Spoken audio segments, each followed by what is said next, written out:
Hey, welcome. Come one, come all. This is your man, Comcast employee. Today we're reviewing some patch notes for Chaos in Rome, more like Chaos in My Pants. Let's get right down to it. This is sponsored by J Nasty, so every comment I'm about to say is Nasty verified. Ahem. New cards, Discordia Roman. Ranged 4 mana, 3/3 rare. Swap hands with your opponent. According to Adonis's and I guess Austin's response, I don't think they realize how busted this card is. When they were reviewing the card, like, it's all right, and I don't think they understand that Roman a lot of the times. So the whole point is, if you're running a value deck and you get to the late game, you're running a one of Discordia, because at that point you're probably rocking 2 to 3 cards in your hand at max. And what makes this particularly busted is many other the Pantheons don't have the lack of card draw that Roman does. So by putting this card in the Roman Pantheon, they effectively made it so Roman says, yeah, we don't really need card draw anymore. All we have to do is get to late game, run out of cards, and then we flip. So then we take all of your cards and you get like our one bludgeon, our one whatever, or your Caldera Nova. So, hey, thanks for the follows, brothers. I really do appreciate it. But like I was saying, I think Discordia is particularly busted because she's going to allow so much availability, but it's just, and in this Pantheon, it works way too well. It works way too well. So yeah, Discordia is probably out of like, I think I was giving the ratings like out of like a 10. She's probably like a 9.5. I'm assuming we're going to be seeing in competitively viable decks, she's going to be run as a one of, just because her effect is so incredibly busted.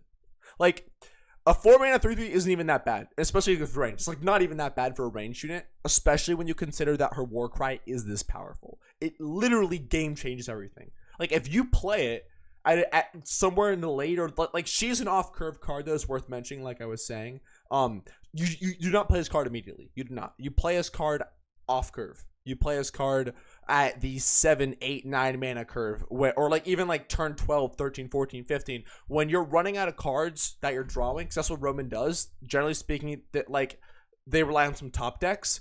So you say, okay, now let me just switch decks or switch hands. So now I see all your cards, you get nothing of mine. This card is very, very powerful. It's like a 9 out of 10, and it's probably busted. Insight Hindu. Back in the day, Zeus had this leader ability as well. They nerfed it to 3. It'll spend 3 mana and you draw a card. This is absolutely nutty. Absolutely nutty.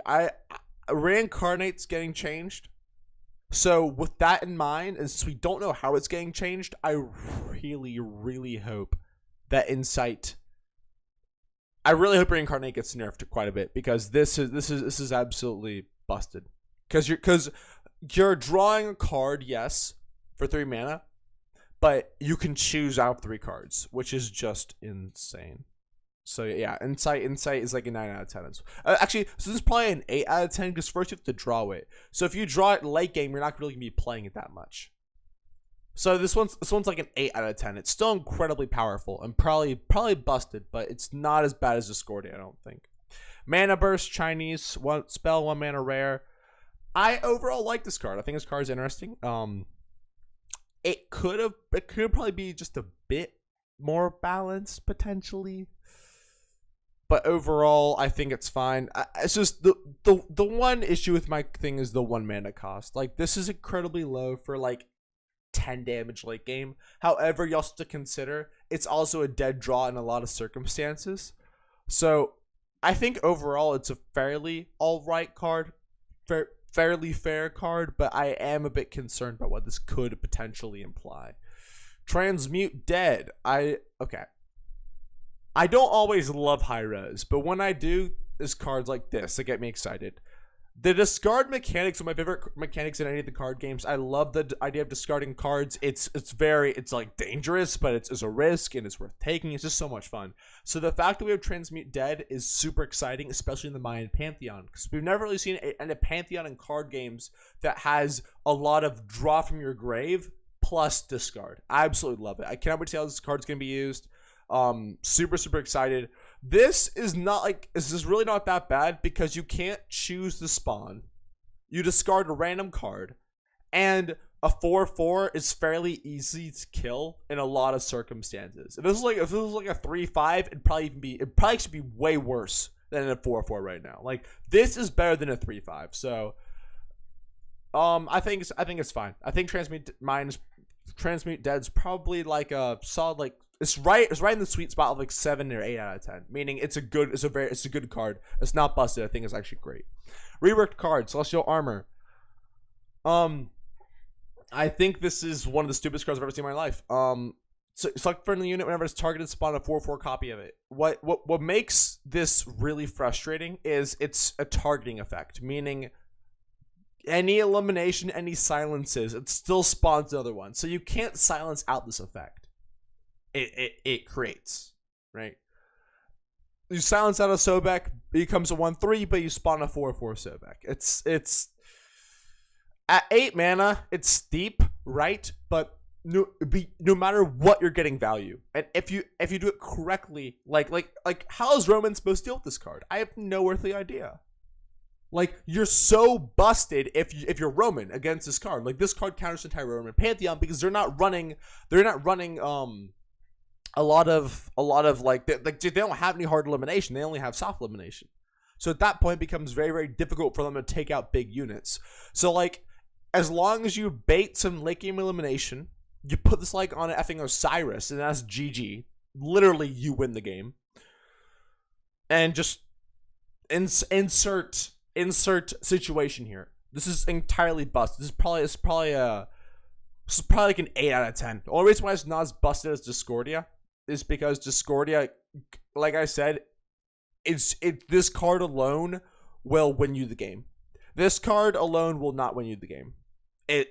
Especially if the player who's playing it is not very smart in who they copy. Kraken. I absolutely love this card. I'm so thankful they switched it. It's actually a 3 mana card, which means, it is a bit cheaper. I like that a lot. Overall, it's just fantastic. I love this change. Absolutely love it. It's one of the few times I'm like, yeah, you guys got it. Nice job. Poseidon, on the other hand, this card is probably approaching Discordia levels. You got to hear me out. So the whole point is, okay, so you recall 2 gods or whatever X amount of units on a row, which is horizontal. And you add random gods to your hand for each unit returned. What makes this insane is it's a 2 mana, so it's a 4 mana 2/2. Keep in mind, it's a recall effect. Recall is typically about 3 mana.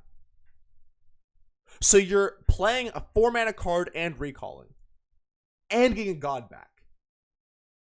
Now, what makes this insane is literally the floor. The floor, the absolute bad as it can be, is not even bad. It's quite great. It's quite fantastic. The ceiling is busted beyond belief. I think it's probably somewhere around Celestial Armor's value. This is probably much greater value, I would almost say. Like, it's difficult because, like, a card like Celestial Armor can just snowball so hard, but this card can be played from behind, whereas this card can't. So I would say Poseidon's probably like an 8.5 out of 10. He's approaching Discordia levels because, like, if your opponent positions incorrectly, right? And let's say they have like 2 units on the field and they're in the same row, that instantly becomes a Poseidon target, and then that's just GG, because then you get 2 random gods. You don't know who they could be. They could be legendaries, they could be rats, doesn't matter, because they're gods, right? So you're already getting cards back, and like I said, the floor is fantastic. The ceiling is busted beyond belief. Like, if you average... Hey, thanks, Pecker, for the host. Woo, woo, woo. Anyway, scared living daylights on me. I don't know, it's like I was saying, Poseidon's absolutely insane. Absolutely insane. Sacrifice Egyptian. Cost from 2 to 3. Kill a friendly unit and add 2 copies of it to your hand. This is really insane. The applications of this is tremendous. What scares me is the fact that, like, this is a Mayan card, not an Egyptian card. If you put this card in the Egyptian pantheon, all hell will break loose. This is the wrong pantheon. This should not be Egyptian. This should be Mayan. My reason for saying that is with all of its afterlife bullcrap synergy, but it's like not even just the afterlife. It's that you got Sobex. It's that you've got, like, literally there's so many, like, Thoths. Like, whatever, like, Gebs. Like, literally there's no bad card in the entire Egyptian pantheon that Sacrifice is bad on. There's no card that you would say, Sacrifice ain't that good on it. No, is every card is so busted with this. This is a Mayan card, because the whole point of this is you're saying, okay, I'm spending 3 mana and getting more copies. I'm getting some copies. Where this is really dangerous is the fact that Egyptian has so much synergy. Egyptian is a very synergy heavy pantheon, right? It has all of this insane heal, all this insane afterlife, like, you name it, it's got crap for it. So, like, late game, this card's insane. Like, you play a Geb, 9 times out of 10, the Geb's not dead the second time, the turn after, because he's so big. And then you smack Stone, spend the 3 mana, get 2 Gebs, and now you're in even a better spot. So yes, overall, this card is insane. I dare say it's actually just scored a little broken. This is actually probably, this is like a 9 out of 10 of how, like, and by the way, guys, a 10 is like busted. Like a 10 is like learning Hydra. A 1 is unplayable. A 5 is like meh. So we're shooting for 6s and 7s. That's why this card is so great, because this is a solid 7. It's a good card. It's not busted. This card's like a 9. Because the applications are endless. There's no bad card in the Egyptian Pantheon you can put it on, and the only possibilities I see are all fairly busted. Like even a Sobek, right? Your opponent silences a 6/8 Sobek, okay, and then you get 2 more copies of it back. It's like it's just. I don't know how I feel about this card. I feel like this card's way too powerful.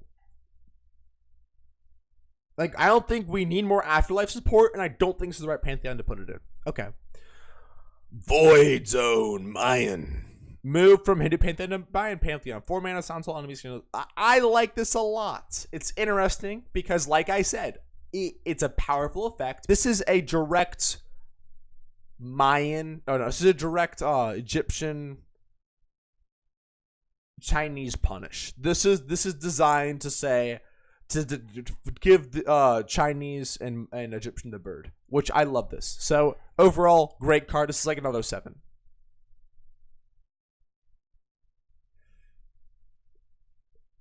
Think gauntlets. I'm sorry, guys. I don't care about this. I'm not reading this. And then bug fixes.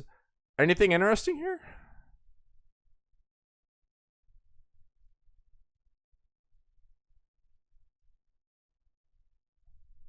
Okay.